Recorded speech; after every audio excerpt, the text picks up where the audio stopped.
సత్యమే తపస్సు, రాగమే దుఃఖము, త్యాగమే సుఖము.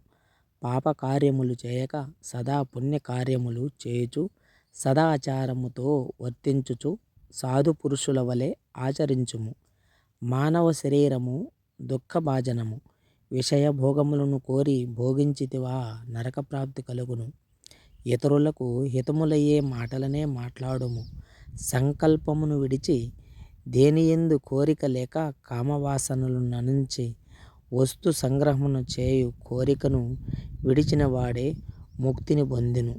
కాన సమస్త విషయ భోగములను త్యజించుడు.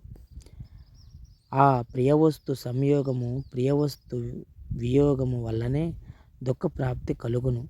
వస్తువులను కోరిక ఇంటివా ముక్తుడవే. జరిగిపోయిన దానికై యాలోచించుకుము. దానివల్ల ఇంకా దోషములు కలుగును. భవిష్యత్తునికై విచారించుకము.